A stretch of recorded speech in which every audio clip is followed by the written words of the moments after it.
the laning goes, he's playing against the Drow and full ranged heroes. That's something that Darkseer doesn't really enjoy that much. He doesn't, as a lane counter, he's generally good against melee carries, so you can harass with the Iron Shell or you can fight supports one-on-one. That's why I wonder, I don't think he can win that. Is Nature's Prophet going to be off lane or 4-roll? Because we've seen a lot of 4-roll Nature's Prophet stick him in the jungle. We saw that from FY quite a bit. I actually think that would be really good. Well, then they need another hero that can stand against the Gyro Disruptor lane, which is difficult, but... Yeah, we're talking about that I you think need they to could win be your greedy. lanes lately, so might be slightly greedy in this case. The top lane is an auto win, I think. Witch Doctor Drow can't lose to any 2 heroes that HGT put. Alright, now they definitely can't lose that lane. So Doc's here. Iron Shell level 1, you can have a lot of fun up there, huh? Yeah, I think he might need to start in the jungle, actually. HGT. He can die level 1. Gets shackled, Drow and Witch Doctor just stand there and hit him for like 60 damage per attack, and then they cask. Or they can even maledict on top of shackles. It's actually really strong. And once the Drow gets 2, you may have the silence coming into play as well, Yeah. and then there's no surge potential anyway. Like Maledict level 1 Witch Doctor, we've seen this against Beastmasters, Darkseers, because they don't have great mobility at level 1, so you just stand there and zone them out, take them down to a third of their HP, and they just can't trade hits. I think in this game I would actually start jungle with Darkseer. Or you would go check the rune, and then if you get the rune, maybe you try for level 2 in lane, but he might end up just really wasting his time up there. It depends what HGT do last time. If they pick 2-1-2 setup, they can actually get away with quite a lot in the top lane. Which hero would you like to see with Darkseer if that's the case? I don't know. Something like a defensive support could be good, but then I'm just worried about their mid-game potential. Alright, there is a defensive support. I was thinking if they wanted to go down that route, I think maybe the Abaddon would have been a better pick. Yeah. Just remove the shackles. It's good against Maledict as well as the cast. The tree is going to give them a lot more as far as he's the overall better global, strategy goes, though, because they want to push. I mean, that's obvious. Nature's Prophet, Drow, a couple of other ranged heroes, and that's where Living Armor could be a real game changer, especially if they get past the laning stage and you're getting to that stage in the game where HGT, or where they look to rat, then you have a potential to counter that to some extent with the Living Armor. Now, one of the upsides is you have a Shadow Shaman, and with the Tree Protector, you want to take the tower down in one go, if you do go for that tower. So Yeah. in this case, you have got a Shadow Shaman, you put the wards down, and you should be able to take the tower down in one go. I think this is the kind of push strat that Treant is not that good against. I don't think they're picking it to defend the towers. I think they're picking it to secure the lanes. Yeah. This It is a could way of definitely help for that. This is a way of enabling Darkseer in the offlane. They give him a chance now, at least. I still don't actually know if he can manage. I can't remember the damage thresholds of Shackle. I think that can take away Living Armor stacks. I'm not actually sure. But even if it can't, I still think he's going to have a hard offlane. And the question is, all right, so you're giving Living Armor to the Viper, which is really good if you're running timing push, but they're playing against the timing push. And Viper should win mid lane anyway. He's probably going to get pressured a little bit in the start, and then maybe this disallows the Witch Doctor from giving a safe start to the Shadow Fiend, because they can actually just maybe start with Leech Seed and just go fight them level 1. I mean, one of the weaknesses I do see for HGT is they're not very good at... Oh, we're going to see an interesting TP off the bat from Classic XC. Ohio. Yeah, this is straight out of the Ohio old Orange Esports playbook. The one thing I do worry for them, though, is they're not very good at sniping the Shadow Shaman wards. They don't have any summons, there's no long-range carry like a sniper, and they don't have anyone who really wants to get in too close against those, which is going to enable the CDEC push to some extent. So who do you guys favor for this? I feel like CDEC has the better draft, personally. I think HGT... I honestly think they're very scary if they, with the Disruptor, potentially messing up CDEC's timings, looking for the push early if they catch like the Nature's Prophet out. I think CDEC is the lineup that if they get a good start are almost guaranteed to win. But if HGT can just find like that one kill with the Leech Seed gank, with Living Armor potentially turning a fight, I could see it going the other way. And they are scary to push into. They have a very strong Wombo combo. Yeah, I would favor CDEC as well. If they at least don't lose the lanes, they don't even necessarily have to win it. If they don't lose any major towers at the start of the game during the laning stage, then they should be good to go. I mean, the key hero for me is Pretty Hawk for HGT. He has to have a big game on Disruptor. See, that can spread pretty thin as the game goes along. They've got great reaction heroes. Just to TP in and change the fight. They're going to start off right off the bat. Big rumble in the river already. Kaka going in. Super aggro on the tree. They'll find the first blood already, and they're looking for more with the Rocket Barrage coming out. Heavy damage already done. Viper continuing to engage here, but now Drow has arrived, and with that, HGT looking to back off. Ends up being a 1-for-1 trade, but first blood to HGT. Who got the rune? Didn't see who got either bounty rune. Darkseer got the bottom rune. That's a really good start for him. They got double bounty and first blood. Okay, this definitely changes things up. Oh yeah, Disruptor got the top rune. So he's almost level 2 from the start. That's really, really good for them. Shadow Fiend did get one of the kills for the Dire, so that's a good start for him. But he did not have Necromastery skilled, so he didn't get all those souls. And that means Viper should still have a little bit of an edge here in the start. He also used basically all of his mana as well. I guess he's got a salve coming out, but this is going to slow down his CS potential. He does have the Drow. The Drow should It's help. a bottle. Oh, okay. He got a bottle. Yeah, he went fast bottle build, 4 branches. That's actually a very unusual start build. Yeah. Well, he has the Drow. I suppose he's expecting to CS pretty well, even earlier on. This lane, so with HGT running an aggressive tri lane and safe laning Darkseer, I think they identified the problem that DS is probably not going to have a chance up here. Instead, he can pretty much free farm against Nature's Prophet. This is a lane that I want to say is fairly even, but where Darkseer can definitely win if he gets in with a surprise play on the Prophet. Darkseer definitely has higher kill potential in this lane. And if he skills Vacuum level 1 at some point earlier than usual, he can actually try to go for a kill with Iron Shell, and when Prophet tries to TP out, you just vacuum him at the end.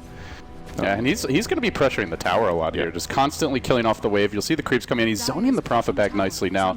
This does get a bit harder as the lane moves along and Prophet starts to get more damage from the Drow, but you can see already the creeps marching in, and they are giving a lot of experience to XZ, and they're running an aggressive trying against the Prophet who's getting levels. That can be very risky. Yeah, that's the one downside, is that this top lane, as far as... Well, so far the Drow hasn't really been getting much. She has 2 CS to the... How many of Gyro? 2. Whoa, okay, interesting. 6 denies 6 on Tyra. That's well, versus Drow Aura as well is quite impressive. Yeah, so they're just trying to pull back the lane and get that advantage. That's what you generally want to do when you run an aggressive try. The problem is this pull was still open in the top left, so they do get this combo pull for the Dire, and this will get the wave back, at least to an extent. And Drow will just farm safely under the tower. And I think if you're CDEC, the way the game developed, you mainly just want to get levels on the Prophet, and then you look to use him to completely blow up the tri-lane. Get level 6, come in with maybe a Shackle, Hex combo, cast coming out, and then you just use your 4 ranged heroes and damage to bring them down. If HGT don't win this lane, I think they're actually in trouble. Disruptor and Treant don't do that well with low levels, and you're playing an aggressive tri-lane with both. They're going to get super under-leveled if you don't manage to pull anything. They got a little bit of that pull to the left, so that's good for them, at least, that they managed to snipe that. But if they don't pressure the Drow too much, and like you said, Prophet free farms, the risk-reward ratio top for them, I think it's really high risk. And, well, the reward is also great if they can find the kills, but if they don't, and this Prophet hits 6, it's going to be classic, like... We saw quite a lot of teams trying that. I mean, it's a long time ago at TI3, but when Alliance were playing Prophet offlane and other enemy teams tried to aggressive tri-lane them, they just get shut down. The moment Bulldog hit that level 6 timing, their safe lane always won. I mean, the one option is, you know that's potential is coming, so they could rotate Darkseer to the jungle or the offlane, because he's already got a great start, and then put the tri-lane back in the safe lane. I think they might have to do that.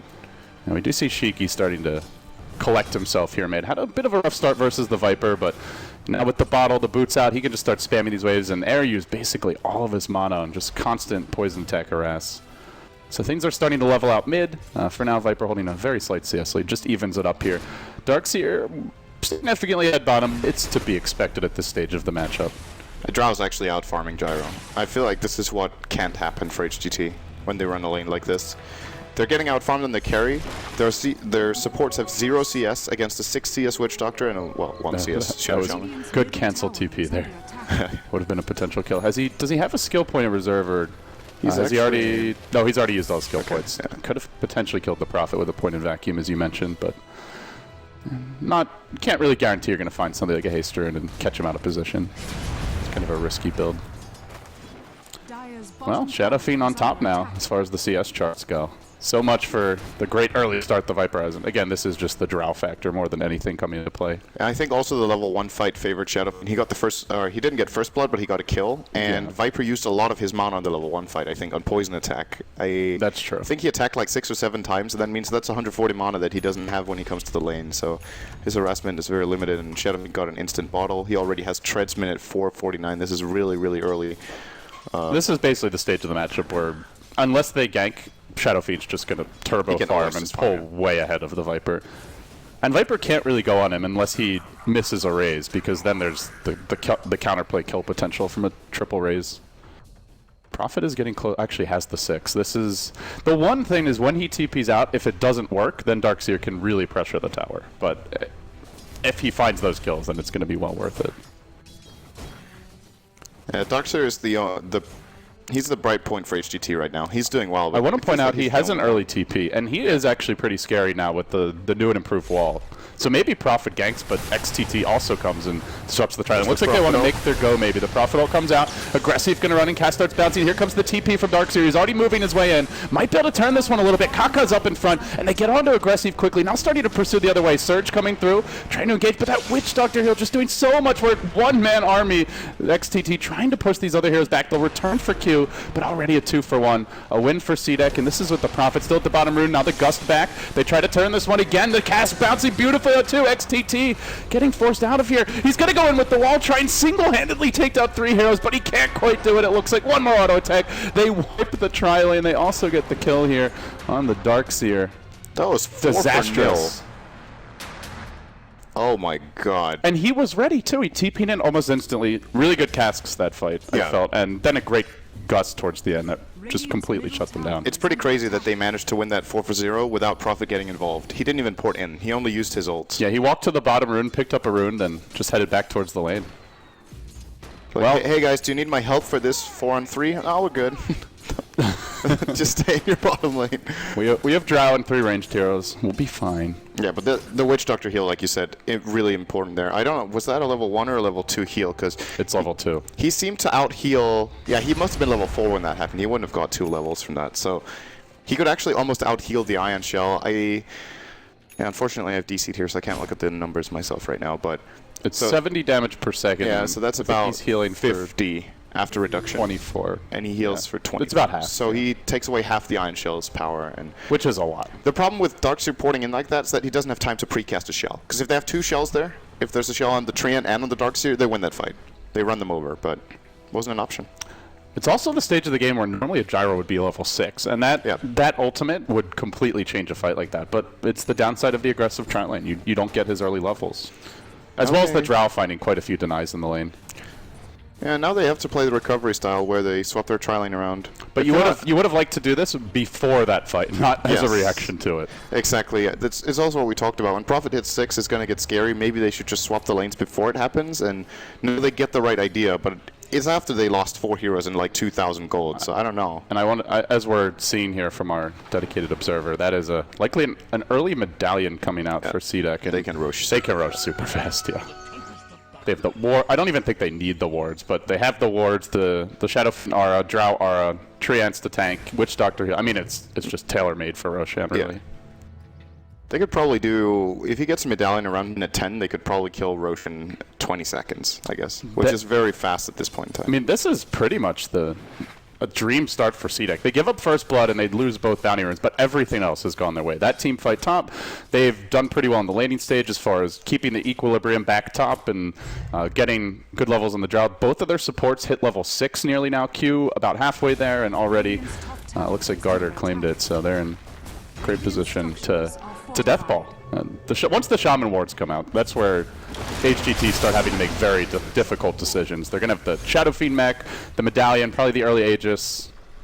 What do you do against that? They can't really split push that quickly. That is, they don't have much in the way of tower damage on their team. I think this is what couldn't happen for HGT. If we compare this to a lot of the Western games we've seen with Drow, even without Visage, just this kind of stereotypical lineup, I don't know what the win rate of the Drow side is, but it's got to be really, really high if you get a start like this and you play against a lineup of this type. Because HGT, they can only fight, right? They don't have really good split push potential. They could do a bit with Darkseer, but it's not that great. Their supports are underleveled and really don't gank that well. They can't sneak Roshan. They don't have They don't really have any counterplay. Yeah. They just have to try and hold their towers and try to farm and hope that their supports can get a couple of kills so they can get level 6s and maybe they can snowball off that, but there's some way to go. They're both level 4, right? Disruptor actually cracks 5. It's not too bad then. I thought it was looking worse. We talked about it early in the game, but playing from a deficit, this is not really where Disruptor wants to be as a hero, but still perhaps Prophet will get caught out of position at times, or they can glimpse him back and then try to take a fight from there. But outside of that, they just don't have a playmaker, really. They don't have a Clockwork type hero that we saw yesterday, Lion, Earthshaker, even someone who can allow them to find that opening to start getting pickoffs. And Well, right on schedule. CDEC 10 minutes in. Here's the Roche. That movement pattern from Shiki was actually really, really good. I don't know if you noticed, but we saw the Radiant Vision. They saw him get the rune. He was moving up toward the mid lane, and then he went around the tree to the right. But that was after he was out of vision for the Treant. And I think it was actually random because the Treant, he had no vision of the Treant. If he did, that would have been a super good play. Like, or maybe he expected this, and he actually... Like, Treant went to scout the rune, he sees him get the rune, he sees him move back toward mid, and the moment Treant is out into the fog to the left, he turns around and goes and does Roche. So they had no idea. They actually, if anything, they probably thought, okay, they're at least not doing Roche yet, because Shadow Fiend's going back to mid, but really nice movement there from Shiki, and get the Aegis and the town running. And here you go. They are smoked. They want to try and take a fight here. They're going to get off the Static Storm Kinetic Field. That catches two. Cauldron coming over the top. What a beautiful initiation from HGT. They pop the Aegis. They kill off the Shaman, who immediately buys back. Looks to re-engage. Still has his ultimate. Death Ward going strong. Will find XTT. They're fighting through this Aegis kill, CDEC, and looking to push forward. And now the combo's down. No cooldown available. No Static Storm. CDEC still have the Shaman wards. It looked great for HGT, but now they're losing tier 2 as well. Yeah, that Disruptor level 6 timing was crucial. If he's not 6 there, they don't even stand a chance of taking this fight, but I think it caught them a little bit by surprise, at least it did me. He was level 5 a moment ago with like 0 points of experience into level 6, but he got a little bit of solo time, I guess, to get that Static Storm off, which is seeing how quickly they killed that tower, I almost wonder if they should have saved the wards and tried to threaten high ground even. Yeah, they might have actually been able to get away with it with their mech being off cooldown 15, but... I like the buyback from Shaman there, though. That was very decisive, less about like winning the team fight and more, we know they've used all their ults, they cannot defend the tier 2 anymore. Yeah, they're going to be looking for the tier 1 as well. Gyro will have his ult again now. And alright, they're actually pinging out Kaka there, dropping a sentry. Good foresight. He does not have his level 6 yet, so no overgrowth. Not really much he can do here. This is really not a Treant situation right now. This is not the kind of... And the living armor is going to be useless against the push in this situation, and he doesn't have any team fight potential as of yet. And it's also not really that useful for a hero. When you have 5 ranged heroes, it's fairly easy to get some auto attacks off. Requiem of Souls will immediately remove multiple layers. Serpent Wards, same story. Even the Treants can actually remove them, so... It's pretty difficult for him to be very impactful until he can get a great overgrowth off, and that's going to be the play, is that if you imagine that last fight where they get the Storm and the Kinetic Field off, if there's an overgrowth on top of that, they might actually win that fight and not lose their tower, but that's the timing push right there. It's going to basically be every time the wards are up, they go for another tower. And I'm curious to see our Shaman's build here, whether he'll look towards the Blink Dagger or if Q even considers just the straight Aghanim Scepter or even Necro Book Rush just to help fuel this push. For now, he's saving like he looks like he wants to go for a blink. And I'm pretty heading off towards the middle lane. And aggressive, just doing a little bit of ancient farming. Experience lead is not overwhelming here. And as good as the game looks for CDEC, one dominant team fight for HGT, it will completely flip on its head. So it's a nice lead, but they have to continue following the script here to pull out the win. Yeah, I think the script involves a couple of BKBs. Shadow Fiend is probably getting it as his next item. I would say it's definitely the best choice. Looks like it. It's got to be Sanjin Yasha, right? We love Sanjin Yasha and Shadow Fiend. I mean, in this situation, I like it actually, but I think BKB first is the way to go. Yeah, I guess Drow is kind of the same story. He got his Yasha. I think he's now going to be building into BKB. Could also consider Sanjin Yasha. I feel like HGT actually can't kill them if they get BKBs. They have a way of getting out of overgrowth. The Static Storm doesn't matter. Viper ult, it slows but doesn't deal damage. Gyro is all about the magic damage right now. His Flak Cannon is not hurting yet. It's all about call down and rocket barrage. He is grossly underfarmed. He has nothing, really. So if these BKBs come up at a reasonable timing, I don't know if HGT can hold. I think that the challenge for them right now is to find some sort of meaningful ganks. They obviously have Nature's Guys to try to set up with. Gyro, if he comes up close and personal, easy kill on the Prophet. Disruptor, of course, will be able to catch him off guard, but nice scouting here with the Treants is going to disallow this gank from happening. And I think CDEC is just going to be out farming them constantly. Yeah, and at this point it seems like they're going to wait for the BKBs you mentioned, possibly the next stages.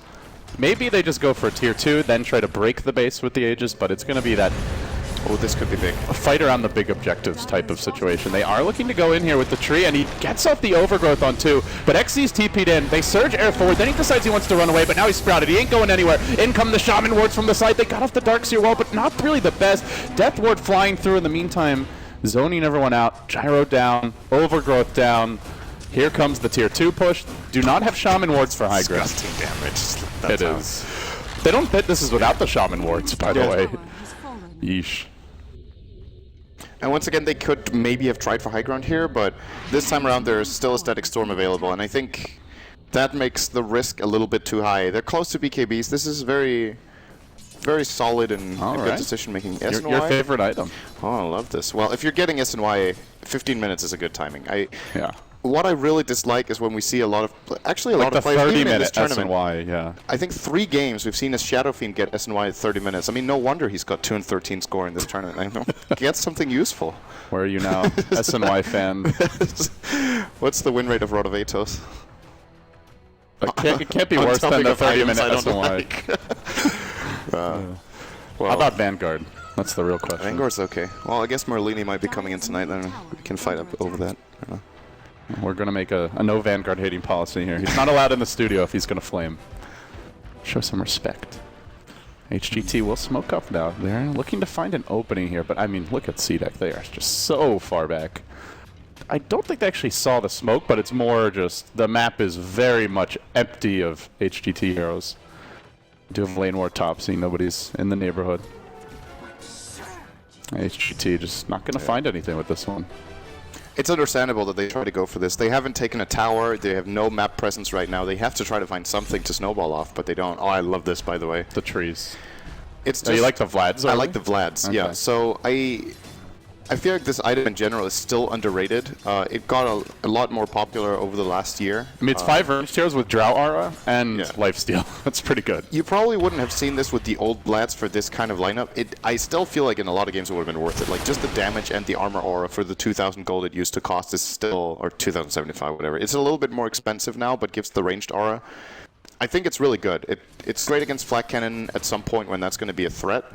And it's just setting them up for the push. They're itemizing for the situation and how they want to play. And even though it's a little bit uncharacteristic of an item, I really like it as a profit build in this game. Well, Shadow Fiend BKB is nearly here. Yeah, Roshan likely to be respawning in just a moment or two.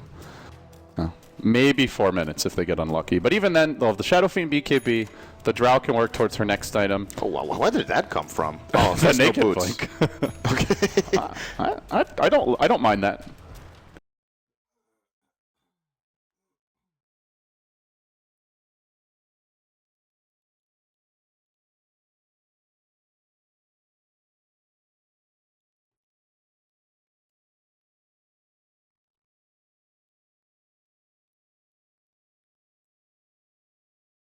A long walk for the slow train. Already, CDEC. That's okay. He's got the smoke move speed, dude. Come on, he's fine. Wait for me, guys. He's got 345 MS, and he's fine. But there's no Roshan yet, I don't think. Man, if this smoke fails again, yeah, the Rosh isn't up. They're going to get a good ward down. Yeah. And did they see anyone? I think it might have been just out of... Oh, no, they're already smoked on CDEC. Oh, boy, this is horrible time for HGT. They have it. They're playing Gem, too. Oh, jeez. From this position, that is very risky. HGT are moving towards a potential Gambit. The Gyro's in the front lines. He's going to get Blink Hexed immediately. Hello, says Q. And, well, see you later. No cooldown for this fight. Static Storm a complete whip. And now HGT are looking to be routed here. Sprout will find the Disruptor, not the Darkseer, who just turns to and runs. They Shadow Fiend BKB'd, which didn't quite seem necessary, but CDEC taking no chances here, and they've got the wards. I think they can just push in. I think this is Rax there. You also see it looks like that's their idea as well. They have 15 seconds, which doesn't sound like a lot 19 minutes in when you get a tier 2 tower, but I mean, it's what we talked about. If they just place the wards, I think it's enough. They can't kill the wards quickly for HGT. No. They don't have much right-click damage, and there's no hero that outranges them like, well, the main one being Sniper. Treants come out, wards get deployed in a pretty decent position. They've got the double Treant army going. Air, just slowly trying to kill off just a ward or two here or there.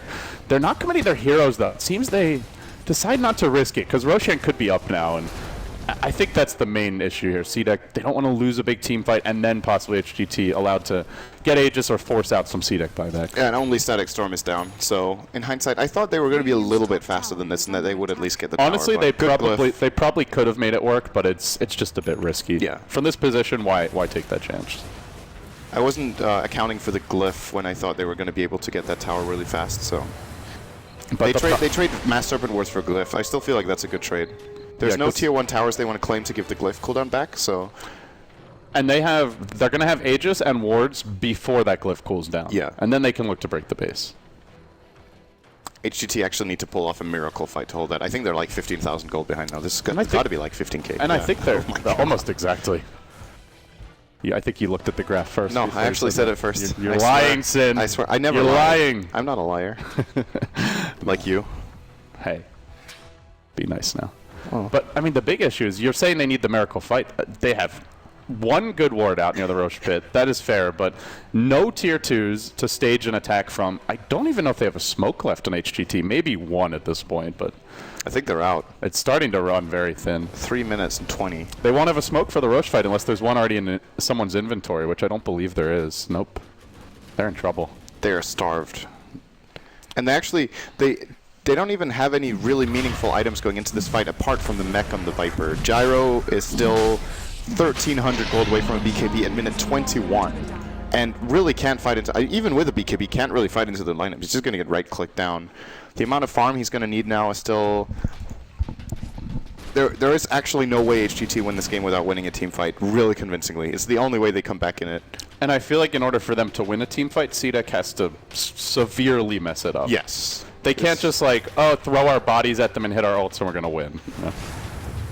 They're 5 ranged heroes against this big AoE combo. It's actually not that easy to connect on it if CDEC siege correctly. You can just put the Shadow Fiend in front, send the Treants in, drop the wards. Everyone else can hang back. Maybe Drow plinks away, but you don't have to like put 5 heroes on the high ground by any means.